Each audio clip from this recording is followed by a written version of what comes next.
لە خانەقین دابەشکردنی کارتی بایۆمەتری دەنگدان بەسەر دەنگدەراندا دەستی پێکرد بە پێی بڕیارەکانی کۆمیسیۆنی باڵای سربەخۆی هەڵبژاردنەکانش ئەو هاوڵاتیانەی کە ناویان لە سیستەمی بایۆمەتری تۆمار کردووە دەتوانن سەردانی بنکەکانی کۆمیسیۆن لە ناو شاری خانەقین بکەن بۆ وەرگرتنەوەی کارتەکانیان. ئێمە وەکو کۆمیسیۆنی باڵای سربەخۆی هەڵبژاردنەکان لە خانەقین بنکە 1 و 2 داواکەین لە خەڵکی بە شەرەفی خانەقین کە بێن سەردانی بنکەکانمان بکەن بۆ وەرگرتنی کارتی ئەلکترۆنی بایۆمەتری ئەو کەسانەیش کە تۆماری بایۆمەتریان نەکردووە ئەتوانن سەردانی بنکەکانمان بکەن بۆ تۆمارکردنی ناویان.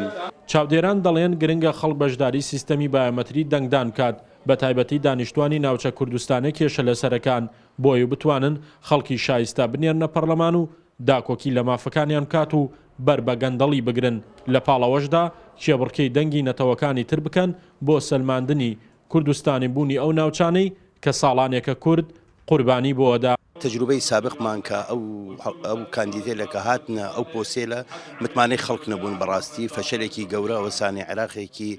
شێوا و عێراقێکی ڕووخاو لە هەموو ناحەیەکە سیاسی و ئابووری تەنیا لە ڕێگەی دەنگدانی ڕاستەقینە ئەتوانین ئەم باردۆخە بگۆڕین بۆ ئەو کەسانەی کە خۆمان مەبەستمانە و ئەو کەسانە کە سقەی تەواویان هەیە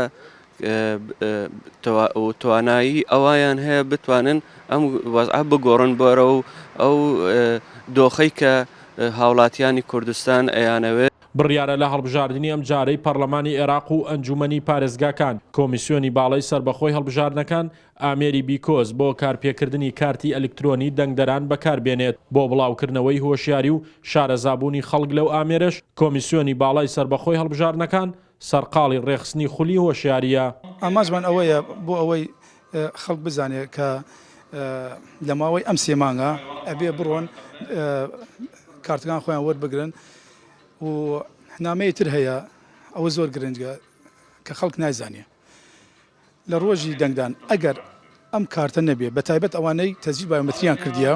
ناتوان دەنگ بدەن. کۆمیسیۆنی باڵای سربەخۆی هەڵبژاردنەکان بانگەوازی دەنگدارانی خانەقین و ناحێ و گوندەکانی دەوروبەری دەکات هەر خێزانێک تاکو ئێستا بەشداری سیستەمی بایۆمەتری دەنگدانی نەکردووە دەتوانێت سەردانی بنکەکان بکات و ناوی خۆی لە لیستی تۆماری دەنگدەران لە ڕێگەی کارتی ئەلکترۆنیەوە نوێ بکاتەوە. شاخەوان محەممەد، کورسات نیوز، خانەقین.